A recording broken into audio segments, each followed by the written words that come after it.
Okay, hi. Welcome to the fourth in our series of videos about COVID and capitalism. This is a course, series of videos and discussions where we're trying to think about some of the basic ideas which help us understand what it means to live in a capitalist society. I always, at the start of these videos, try to define just what we mean by that term. So it's worth saying that when I talk about capitalism, I'm initially meaning something quite basic, which is really just the practice of organizing whatever kind of activity you're engaged in to the end of accumulating unlimited profits, more and more capital.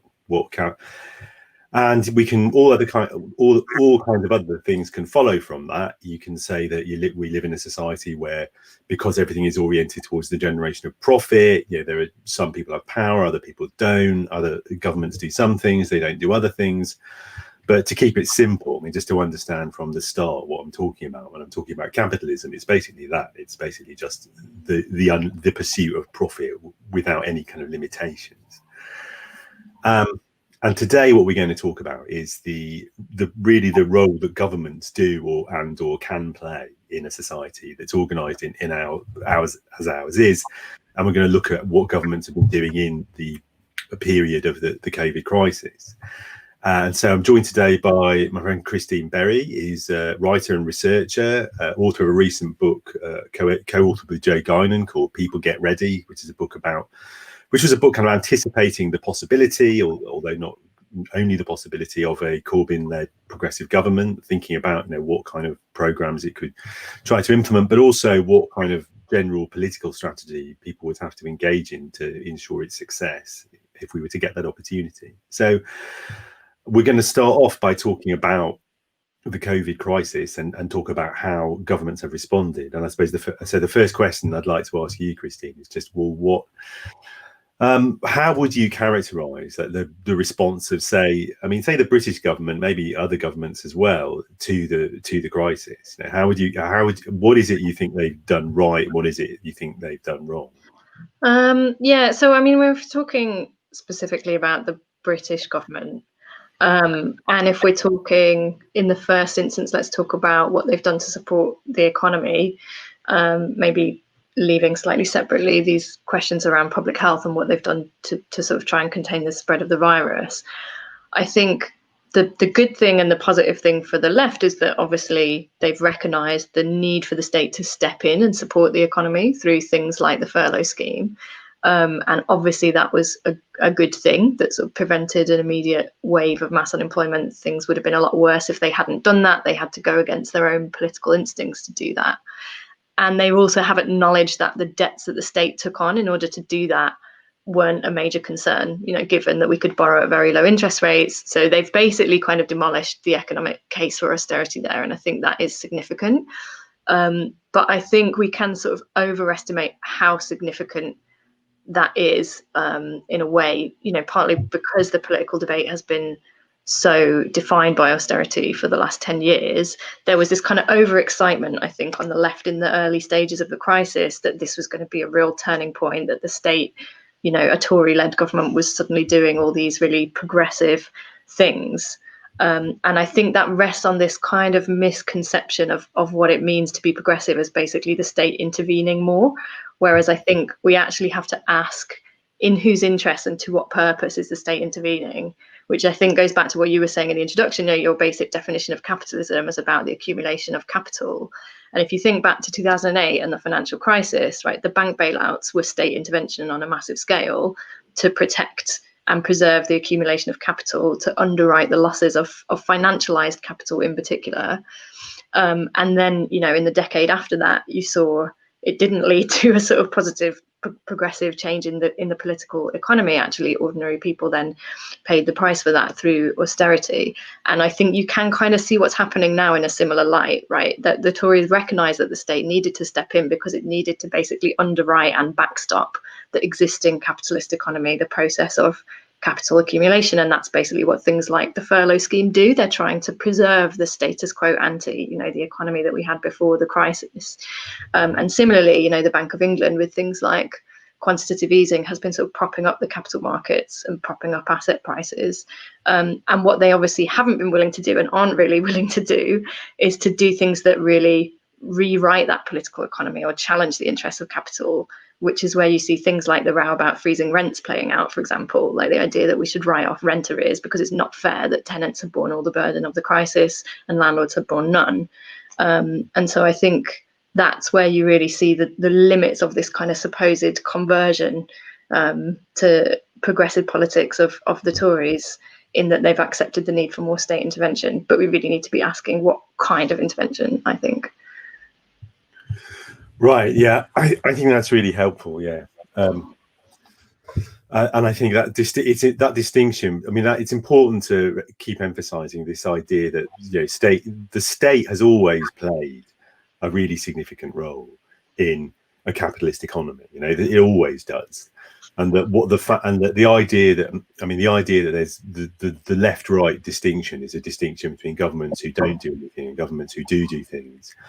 I mean, it's really a sort of myth, and it's a really, really persistent myth, and it's a really, I mean, I always remember being in a meeting with some Labour ministers in like the dying days of the last Labour government, and some of us in this meeting were sort of talking about, you know, the need to challenge neoliberalism, and they didn't understand what we were talking about, because their understanding of what they thought this word neoliberalism referred to was just sort of, you know, what economists historically call laissez-faire, does not, where you just don't do anything, they didn't really have a grasp on the idea, well, you can have governments that are doing things, but if what they're doing is, say, privatizing public services, or forcing schools to compete with each other in these artificial league tables, or, you know, telling everybody in the public sector that they ought to be behaving like they're selling a service in a competitive marketplace rather than engaged in kind of collaborative activity, then you can be doing something, but it's not necessarily in any meaningful way progressive. And I think, you know, it's really important to note that dynamic is basically what the post-war settlement was built on, right? This is what Keynes, as an economist, was all about, was kind of the role of the state in stabilizing the capitalist system and managing this kind of inherent instability, and the sort of inability of capital as a system to preserve itself and to stabilize itself. And I think in some ways, the lack of interest in power and in shifting the balance of power, which gave you this kind of very top-down, bureaucratic, technocratic approach to things like public ownership, was part of the limitation. I mean, certainly Joe and I argue this in our book, right? This was one of the limits of the post-war settlement, and one of the reasons it was so easy to unpick, because it didn't really actually kind of transfer economic power and democratize economic power to the wider mass of people in the economy. And so I think it is quite easy to sort of romanticize that post-war era because it was better than what we've got now, right? You know, you had more state intervention, you had more powerful unions, you had greater public ownership and social house building and all the rest of it. But I think it is important to recognize that the goal of all of that was basically state encouraging capital to eat its greens, and actually the aspirations of our movement today are bigger than that. And so it isn't just about going back to that sort of a settlement, it's about going beyond it as well. All right, so we've been talking about the state and government, and I think it's worth just pausing for a moment and just asking, well, what do we even mean by this term, the state? Do you think? Yeah, so I mean, obviously there are many different definitions of the state, and there's probably like reams and reams of academic work that's been written about that question. I think maybe the most useful way to think about it is like, what are the things that states can do that nobody else can do? And one of those is obviously states being the entity that controls things like law enforcement. So sociologist called Max Weber talks about the monopoly on legitimate violence, right? So the military, the police. So that's one aspect of the state. And, you know, on the economic front, things like the ability to raise taxes is the kind of thing that only the state can do.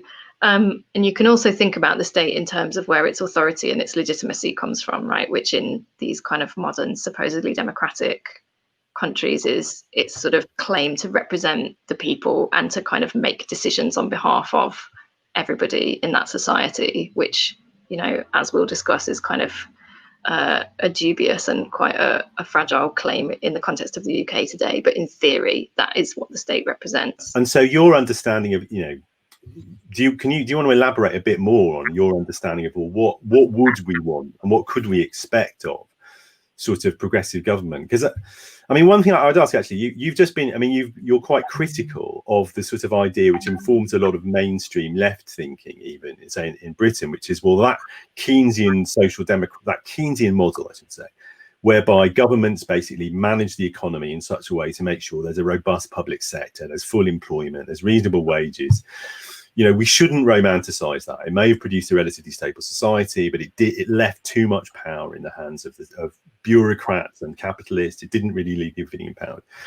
But then if, as you say, then we shouldn't romanticize that, and we should aspire to a situation, in fact, in which we're creating institutions that, whereby government is actually empowering people in a much more democratic way to kind of manage their own lives and manage the economy. What is the basis for thinking we can even do that? In a capitalist society. I mean, what is the what would that look like, and why should we think it's sort of achievable? Just a small question then.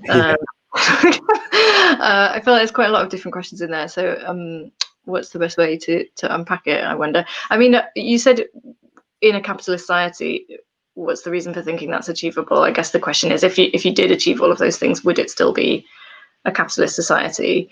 And for me, that's what socialist politics really is about democratizing capital itself. It's about ownership of capital, right? And the post-war settlement, to some degree, tried to do that by putting certain sections of capital in the hands of the state.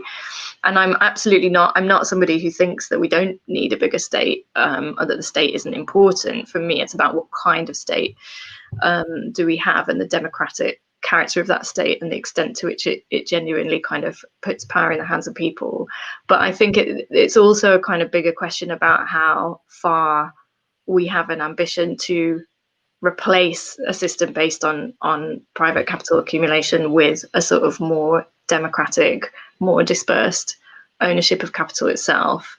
And I think in terms of what that actually means, I think it is useful to go back to what you were just saying about debt and finance capital, actually, because I'm sort of rambling around here a little bit. No.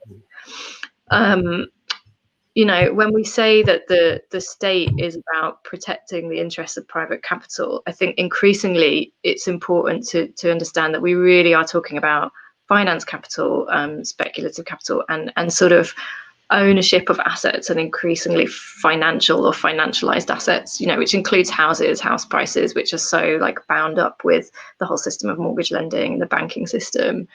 And this is kind of a particularly UK problem.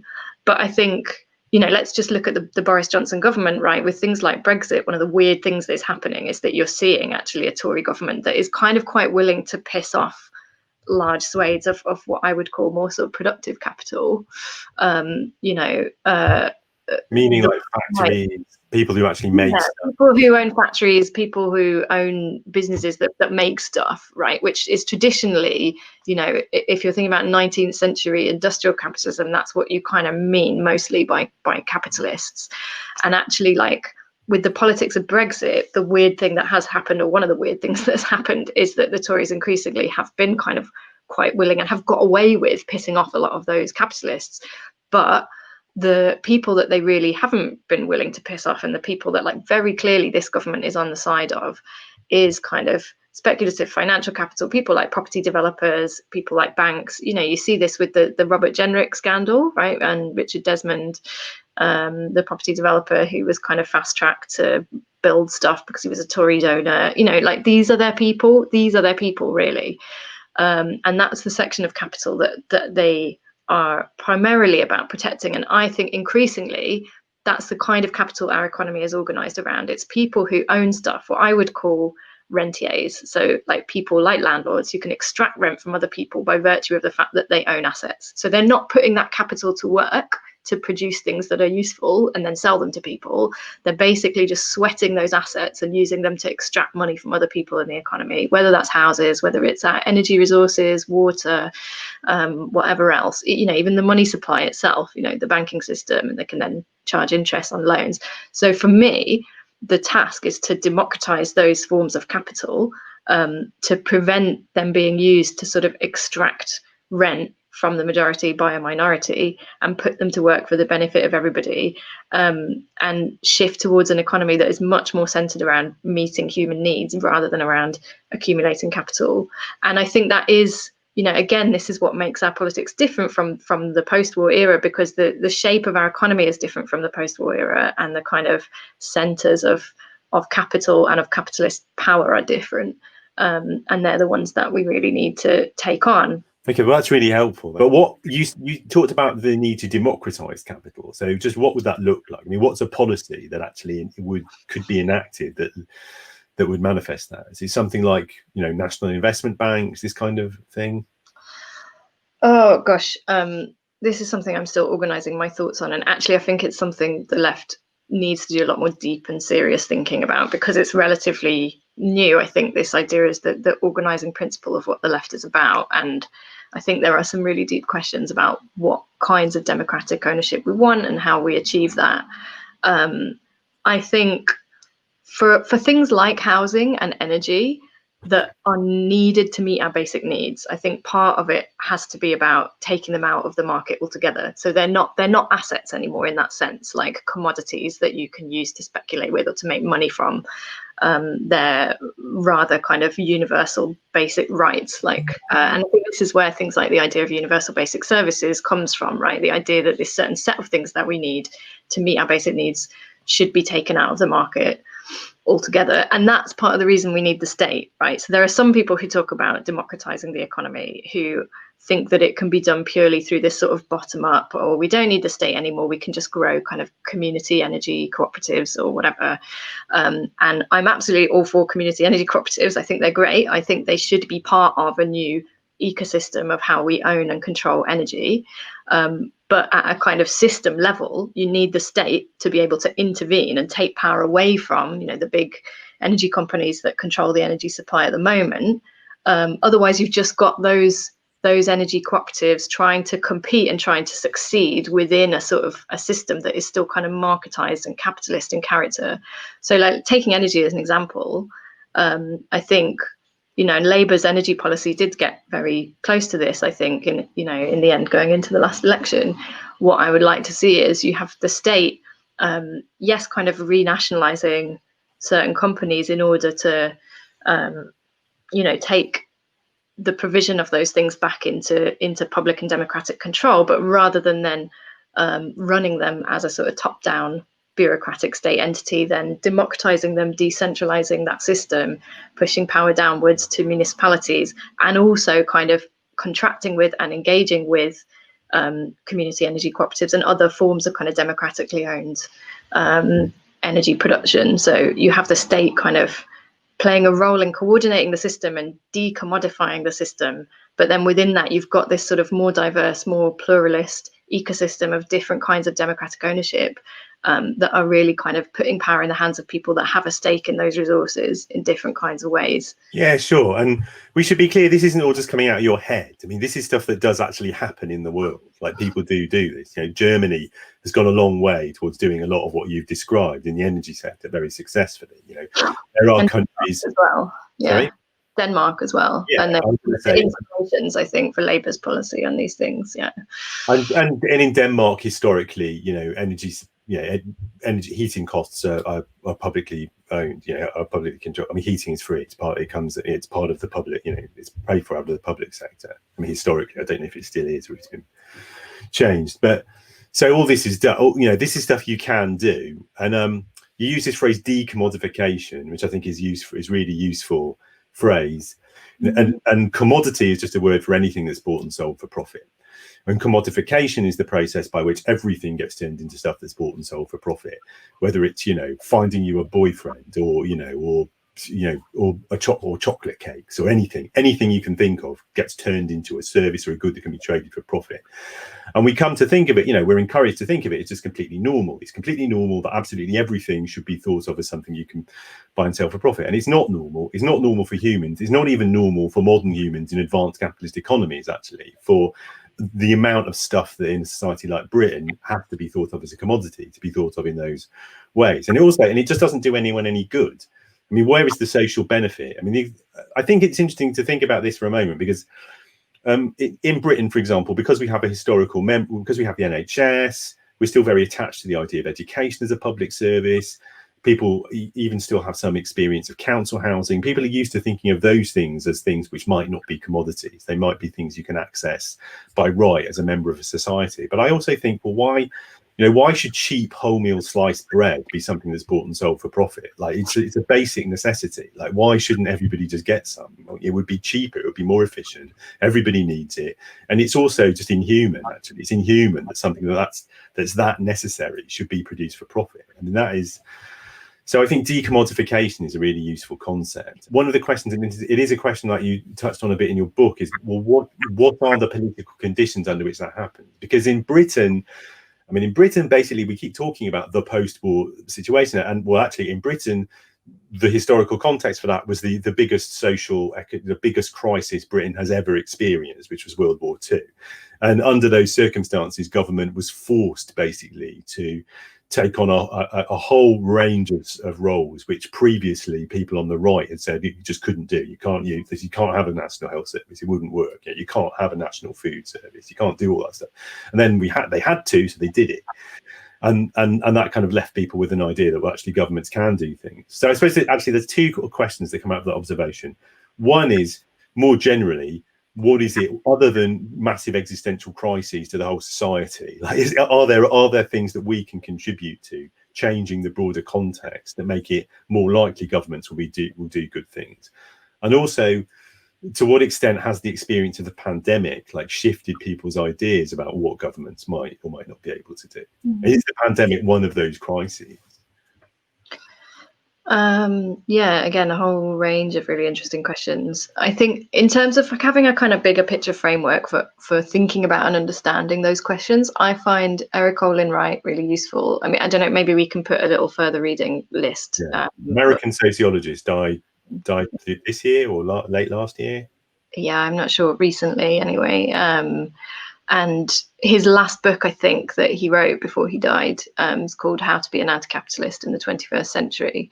And there's a very short chapter in it on the state and the nature of the state, which I would really recommend reading if people are interested in these kind of things, where he basically says, there are two ideas in the sort of intellectual tradition and history of socialist thought about the state. One that says the state is basically just a capitalist institution. It's irredeemably capitalist. It exists to, defend the interests of capital. And another that sort of almost fetishizes the state as the sort of tool for socialist transformation. We just need to give everything to the state and then it'll all be fine. And he basically says, if I've understood him correctly, that those are both too simplistic, and that in reality, states are kind of more messy and more complicated than that, and they're places for political struggles and battles for the balance of power to be fought, and they're contested, and the capitalist character of a state will be less to the extent that its democratic character is stronger, basically. So the more that a state can be held to account and is held to account by kind of powerful forces representing the interests of ordinary people, the less it will act to defend the interests of capital. So, I mean, when you apply that to the contemporary British context right now, and especially English, I think it's really important actually to note this in a lot of the things we're talking about, and particularly if we're talking about the British state and how it's handled the pandemic, it's specifically England, really, where things are really bad. And the devolved governments in a lot of cases have kind of made full use of their powers to diverge from some of the most reckless and irresponsible things that the UK government has done. So I think these distinctions are important to recognise. But looking at the British context, especially the English context, the problem that you have there is that the UK state is A, extremely undemocratic and extremely unaccountable, and B, is run by people who kind of increasingly nakedly basically exist to kind of A, to serve themselves, but B, to serve the interests of finance capital, and don't really care about anybody else, or about how much they piss off anybody else, as long as they can get away with it. And that doesn't mean that we don't have room to act, right? We've already seen over the summer the government has been forced into a series of U-turns, a lot of which have been the result of popular pressure. But I think really that one of the lessons of the 2019 election result actually was that we've still got a lot more to do to kind of build those social bases of power that are strong enough and powerful enough to start shifting the kind of context in which the government is operating. And like you say, you can argue both in 45 and actually in 1979 that the way that states were changing the things they were doing, yes, it was partly because you had like ideologues that came to power like Thatcher and Reagan that wanted to pursue a certain political project, but there was a kind of set of conditions that made that possible, right? That kind of the previous system was in crisis, the balance of power was shifting. And I think a lot of us thought the 2008 financial crisis would be another moment like that, and it hasn't been. Instead, we've sort of entered this like prolonged period of stagnation where the system is kind of increasingly decaying. But we haven't quite been able to overturn it and build something better in its place. And whether this crisis ends up being that kind of a political moment, I think it's certainly much more of a teachable moment than 2008, right? Because it's affecting everybody. Like it's really turning everyone's lives upside down in a very immediate way, and therefore maybe is kind of, it's changing how people think about what we want the state to do, about its responsibility to support us all. It's changing the way people think about what we want the economy to do, actually, and what we value and what's important. And it seems bizarre to people, now that, like, for example, I'm in Manchester, which has been under local lockdown, where you can go out to a pub, but you can't meet your mum in your back garden. And that's because the former serves the interests of capital accumulation and the latter doesn't, right? So I think there are opportunities in the current crisis for us to kind of start to build the roots of change, really, in a way that we hadn't had time to do, I think, deeply enough before the 2019 election, which is part of the reason that the result went the way that it did. But yeah, the circumstances are difficult. I think there's no point denying that. I mean, I think it's important, I think that's really helpful. And I think it is important to stress. I mean, I would stress even more, actually, if you look at the history of the 20th century, that the big shifts in policy by governments they hardly ever really coincide with kind of big elections. The policies which we think of the Thatcher government implementing were begun by the Labour government in 1975, actually, and that preceded her. And the government, I think elections are really often just a sort of, elections tell you something really important about what's going on in the society, but what's going on is what we call the shifting balance of forces. And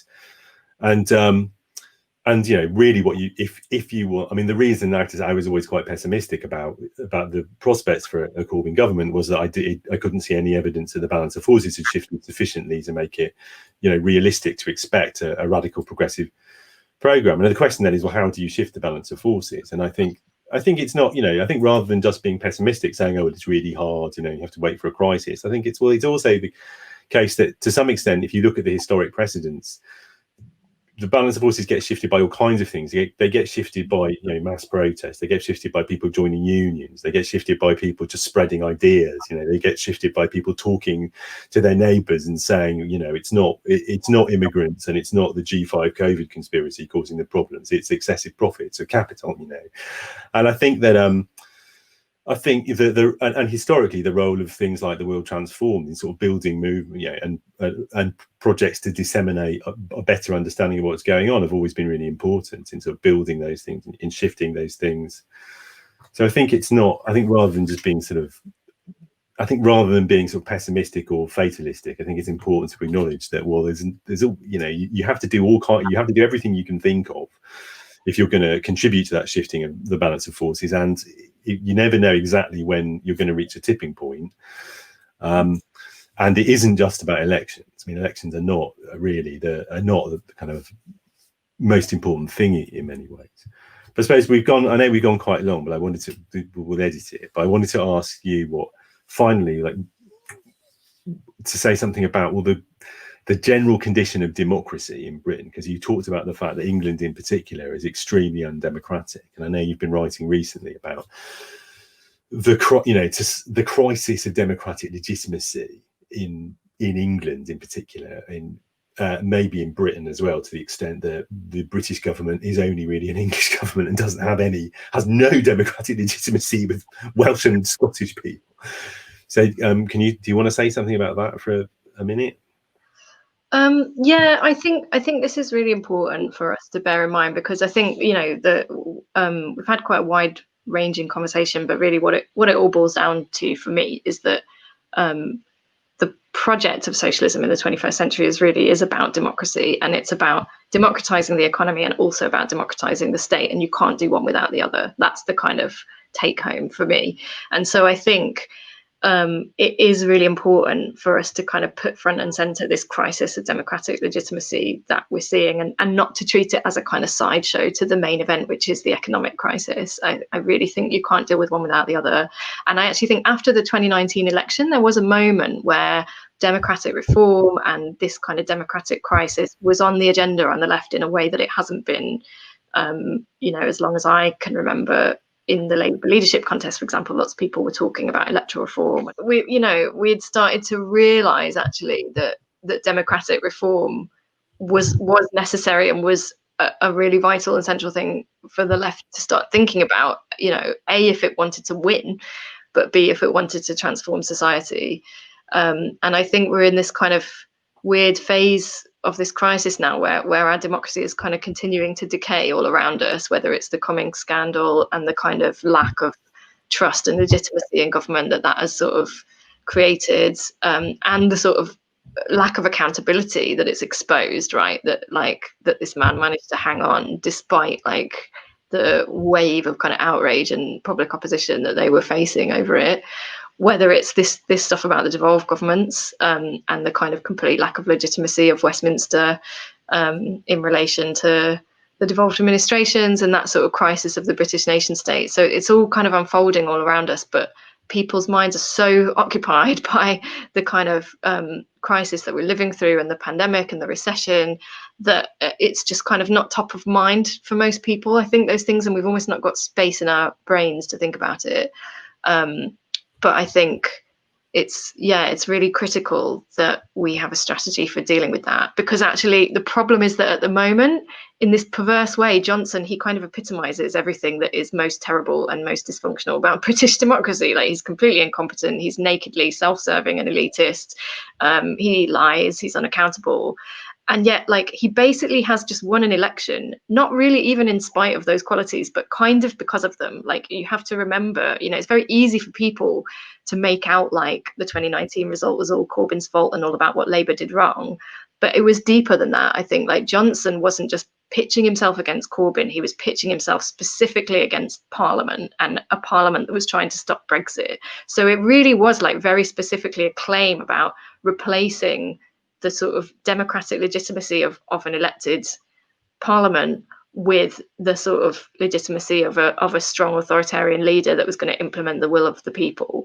And that maybe helps us understand why they're still polling so bafflingly well, despite like everything, you know, despite everything they've done wrong. Handing power to this unaccountable elite, like, basically is kind of what people voted for.